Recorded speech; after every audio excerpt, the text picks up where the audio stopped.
18일 월요일 정오를 막 넘기는 시간입니다. 저는 이 방송을 통해서 아마 3차례 정도 한일 군사보호협정 지소미아에 대해서 파기하면 안 된다. 이 파기가 한일 간의 문제가 아니고 한미일 삼각 안보 협력 관계에 지장이 생기고 한미 동맹에도 균열이 생길 수 있는 것이다 라고 하는 것을 누차 강조를 했습니다. 아마 제 방송을 들으신 분들은 충분히 이해했으라고 생각합니다. 이제 오늘이 18일이니까 나흘 뒤 22일까지 대통령께서 8월 22일에 파기 결정한 것을 철회하지 않으면 23일부터 지소미아는 파기가 확정돼서 날아가게 됩니다. 그렇게 되면 어찌 되느냐? 한일 관계가 문제가 아니라 한미 관계, 미국이 그렇게도 국방장관까지 내세워 한국 대통령을 만나가지고 지소미아 연장을 호소했는데도 이렇게 됐습니다. 이건 군사적 안보적 측면에서 한미 관계에 있어서 그 동맹을 균열시키는 아주 무서운 후폭풍이 생길 수도 있습니다. 그런데 아직 나흘이 남았습니다.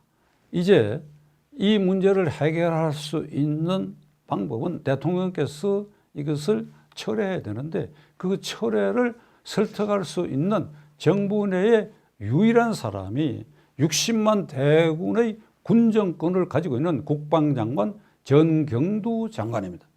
외교부 장관도 물론 이것을 반대했고 그건 국회에서도 그렇게 얘기를 했고 제가 알기로는 국정원 실무자들도 이건 연장돼야 된다고 하는 의견을 가진 것으로 알려져 있습니다. 그러나 국방장관 전경두 장관은 국회 국방위에서 분명히 얘기했습니다. 이것은 우리에게 유익한 것이고 이 파기는 북한을 이롭게 한 것이다. 분명히 얘기를 했습니다. 그러함에도 대통령께서 이걸 강행을 했습니다. 그럼 어찌해야 되느냐? 이제는 정 장관이 60만 대군의 그 최고 지휘관들의 의견을 모아가지고 만일 그 최고 지휘관들, 이를테면 장성급 이상의 지휘관들이 지소미아 파기가 불가피한 것이라고 한다면 대통령을 설득할 필요가 없습니다. 그렇지 않다. 정 장관이 국회에서 말한 것처럼 이건 필요한 것이다라고 한다면 그 의견을 집합해갖고 대통령을 만나서 직언을 하십시오. 대통령을 설득하십시오. 이렇게 해서 국방장관의 소임을 다하시기 바랍니다. 만일 대통령께서 적극적으로 설득한데도 이것이 받아들여지지 않다고 한다면 정 장관이 그 책임을 지고 그 자리에서 물러서시기 바랍니다. 따라서 자리를 걸고 대통령께 직언하고 대통령을 설득하시기 바랍니다. 우리에게 알려진 바로는 대단히 우려스러운 군 내부의 분위기인데 지금 장성급 이상의 고위 지휘관, 일선 지휘관들이 사기가 떨어졌어. 왜 떨어졌느냐? 이 정권 들어서고 특히 작년 평양에서 문재인, 김정은 이 군사보호협정으로 인해서 우리 수도권이 공백 상태가 생기고 방어에 문제점이 생겼다. 그래서 사기가 많이 떨어졌다. 그런데도 이걸 대통령을 설득할 방법이 없다.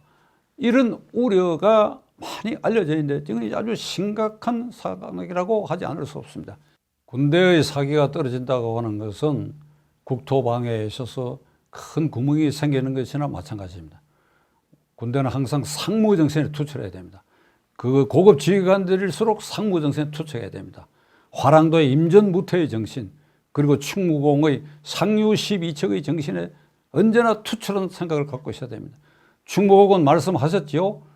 백의종군 끝에 3군 수군 통제사로 복귀해가지고 남해안 전선에 갔을 때 부서진 전선 12척밖에 없었습니다. 그때 임금에게 장계를 올리기로 신에게는 비록 12척밖에 남아있지 않으나 반드시 적군을 물리치겠다고 하는 강한 의지를 표명했습니다. 그게 상류 12척의 정신입니다.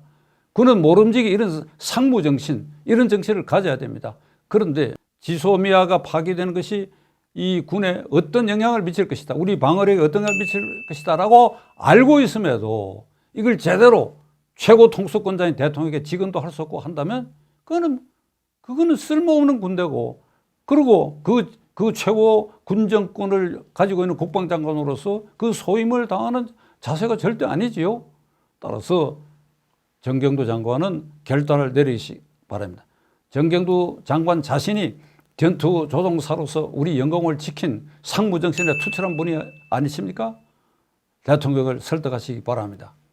저는 끝으로 우리 헌정사에서 국무위원 장관이 대통령을 설득하고 따라서 대통령하고 이견이 엇갈렸을 때 표표히 그 자리를 물러서는 전설 같은 얘기를 정장관에게 들려드리려고 합니다.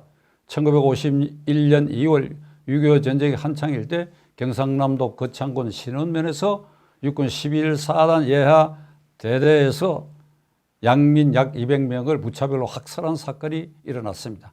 그 석 달 뒤인 5월에 국회에서 문제가 됐을 때 국방부 예하부대에서 일부 예하부대에서 이 사건을 은폐하려고 하는 조작극이 벌어졌습니다. 이 조작극이 탄로나는 순간에 국무회의에서 내무장관이었던 조명옥 장관이 이 사건과 직접 관련 없지만은 간접적으로 치안과 관련이 있는 그 내무장관이 이승만 대통령에게 국방부가 이걸 은폐하려고 하는 이 도저히 용서할 수 없는 일입니다. 이건 민심을 잃는 일이고 따라서 각하께서는 엄중한 문책을 해야 됩니다. 만일 이러한 저희 의견이 받아들이지 않는다고 한다면 저는 이 장관직을 물러설 수밖에 없습니다. 그리고 그 국무회장을 떠나서 장관직을 사퇴한 일이 있습니다.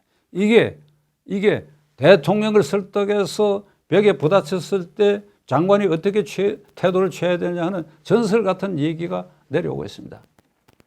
정 장관은 무인 군인입니다. 조명옥 박사는 문신이었어요. 문신이었습니다. 그대는 무인이야. 무신이야. 무신은 무신답게 행동해야 됩니다. 나는 오늘이라도 어제 아마 이 태국에서 귀국했으리라고 생각합니다. 오늘이라도 대통령을 즉각 면담하고 무인답게 행동하실 것을 간곡히 부탁드립니다.